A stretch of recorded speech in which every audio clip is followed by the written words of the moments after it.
The season comes to an end Friday at DKR. Let's talk about the matchup against Kansas State and what the future holds. But first, this video is sponsored by Shakiba Capital, a new way to invest. Visit shakibacapital.com today to grow your portfolio. And a big thank you to Inside Texas for bringing fans exclusive content. Sign up at InsideTexas.com today for behind the scenes access to the team. All right, Homer, let's get started.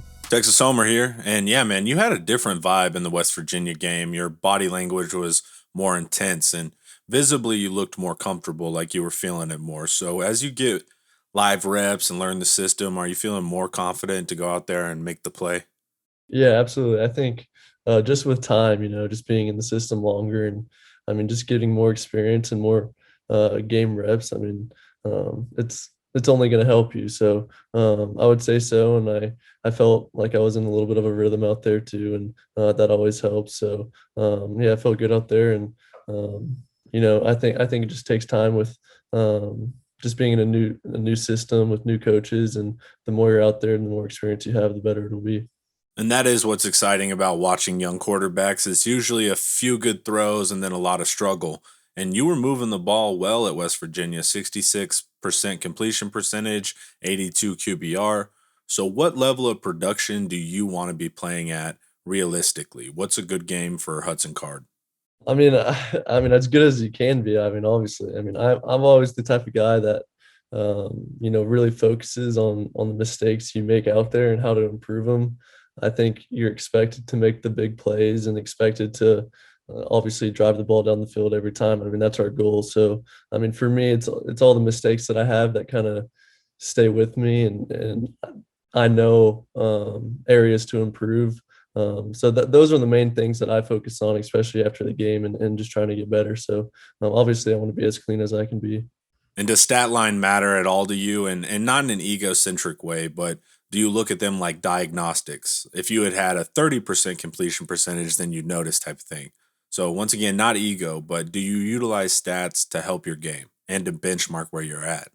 Yeah, I think so, and I think, you kind of know out there, and you kind of have a feeling of what you did right and wrong, and obviously it's something that you watch on Monday after the game and learn from. But ultimately, as long as we win, none of my stats matter. But obviously, you have to have individual good stats to help the team win. So obviously, you want to focus on yourself individually and collectively as a team. And then you drop that straight dime to Worthy on the touchdown. So walk me through that play. What was the read? Was it Worthy is past that guy downfield, so throw it? Yeah, so it was a practice, or it was a look we practiced all week, and it was the look we wanted. I kind of had a feeling pre-snap, and once I rolled out to the right, I knew it was one-on-one with like Xavier, and he beat his man, and I just put it out there for him to go get it, and it turned out to be a great play. So. And what is it about Worthy, man? It's not just raw speed. There's plenty of fast players, and they aren't producing like that as a freshman. So, what is it about the kid? Yeah, obviously he's really fast, like you said. He has good hands, but I think he really has a really good understanding for a freshman, just feeling throughout the game and how to run routes and how to get open. And he understands defenses, and he picked up the system really quickly. He wasn't here for spring ball, so that's another crazy thing. So he basically took in all the information that he learned from fall camp and going into the season, and he's applying it, and he's a really smart football player, and that's what people don't always understand. I study his releases post game, and he's advanced there. Like off coverage, he gets on DB's toes and he forces them to open up, and then he's out of there. It's his technique and skill that actually opens him up. And then I saw you got hype after the score. So when you finally hit it and, jackpot, do you feel that boost? Yeah, it's hard not to. You obviously feel it, and it's something that it was a big play in the game, and I knew it'd give us some momentum, and I was just excited and want to celebrate with my teammates. Absolutely celebrate, man. You put in the work to earn that moment. It doesn't always have to be, this stoic thing. And as the offense, we're driving down the field, things are looking good, and then you get tagged late and you go down. So do you feel it in the moment, or do you know what's hurt on you? Yeah, just the way I was tackled, he kind of landed on my foot a little bit and put his pressure on it, and I had a feeling once it happened, my adrenaline was kind of going, so I didn't know how bad it was, but I knew something went wrong. But I try to walk on it. I remember just to see, just because I couldn't really tell honestly, and that's when I knew it was hurting pretty bad. But even at the end of the game, I just try to come in there and do what I could and try to toughen it out for the team. But yeah, I knew something was up after that hit. And then in another weird turn, you come back in after Casey goes down. So is it all just adrenaline and biting down at that point? Like I know I can't scramble, but I can still get through my read and throw it. Yeah, I'm just kind of like screw it, Yeah. just try to help the team win, and I mean that's what I try to do. So Yeah, for sure, man. And the fans appreciated that. And then now we're going to go up against Kansas State on Friday, which is, always just a solid program. So, first, what's the Kansas State coverage scheme? What are you looking at as a quarterback? yeah, they have the Joker look back there, and they're more of a drop eight team than most teams. So they play deep in coverage, but occasionally they'll bring some blitzes, and they have that package for them. But you'll get some 44 Joker, 66 and cover two Joker, those sorts of looks, and they sprinkle in some man here and there and third down too. So they're a good squad, and we're gonna have to come out and play well. And number 91 at Kansas State is an excellent pass rusher, top three in the league. How does facing a skilled pass rusher affect an opposing offense? Yeah, I think you have schemes to, play to your advantage when they have a player like that. He's a really good player, and like I said, they drop a lot in coverage, but they rely on him and the other guys to get to the quarterback with only three rushers. So, that's something that they do a really good job in, and just have schemes and certain runs that help you as an offense play against these different types of players and the schemes that they run. And as a quarterback, are you aware of pass rushers on the drop back? Are you going through reads but aware that where the good pass rusher is? How does that work? I think it's important to keep your eyes up playing quarterback. If you're focusing on the line of scrimmage, then you can't see what's in the back end, and things happen quick, like especially when they're dropping eight and the windows get a little smaller. So, I don't really focus on the D line. I trust my O line to help and protect me back there, and I try to focus on that and focus what's in the back end of the coverage. See, man, and that's the difference between you and me. I'd be way concerned, and maybe that's why you're the quarterback at Texas. And now, what are the two most important offensive keys to the game? Yeah, I think the ability to win on the line of scrimmage will be important.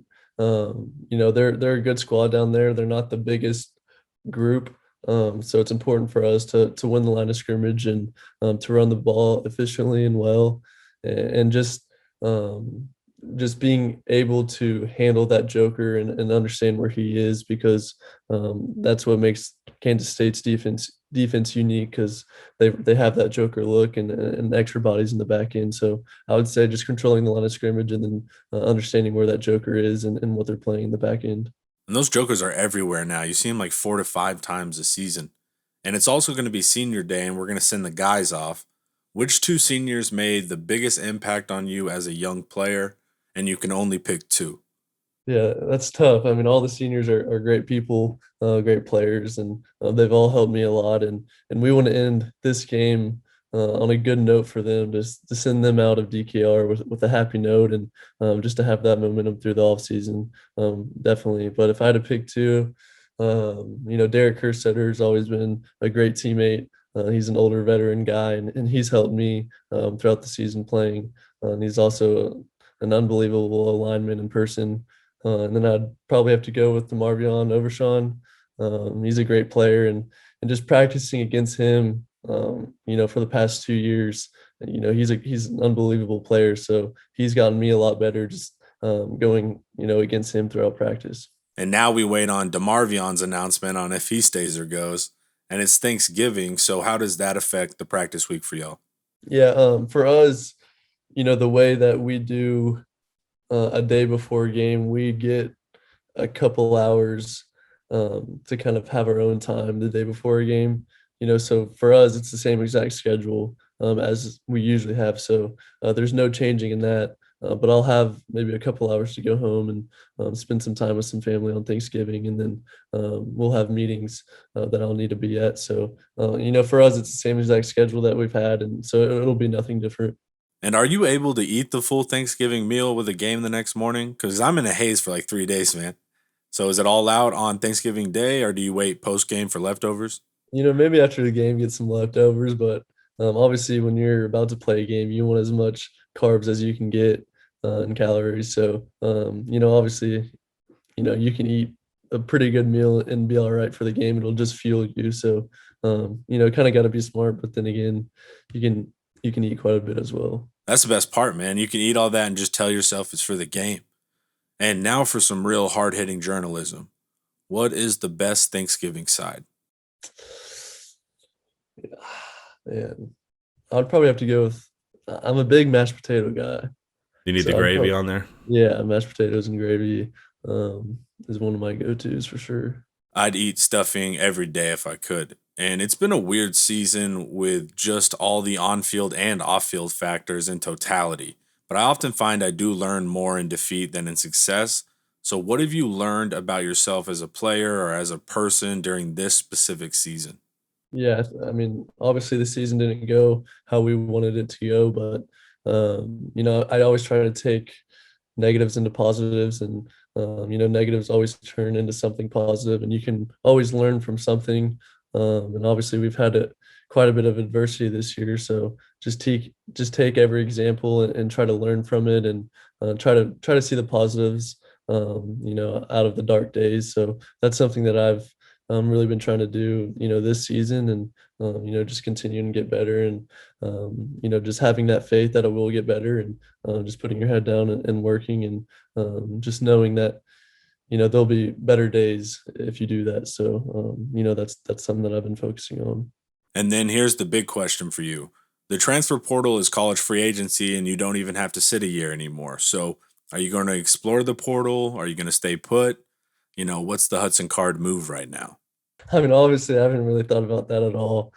Just kind of been focusing on the season, and ending this season outright. So, I mean, I haven't thought about it, but like I said, UT's been my dream school, and it's I've always where I've wanted to be, and home is right around the corner. So, I mean, ideally, I mean, I always want to be at the University of Texas. So, but again, I haven't really thought about that. Just trying to finish out this season strong. Honestly, fair enough, man. I am asking you off-season questions with a literal Kansas State game on Friday. But that is a wrap for me. And man, no matter the record, I'll be watching and cheering you guys on. Good luck to you and the guys on Friday. Thanks for everyone watching. Peace. Thanks, Homer. And thank you for watching, as we've had some ups and downs this season. If you haven't already, sign up at InsideTexas.com today for more exclusive content. And we'll see you Saturday at DKR.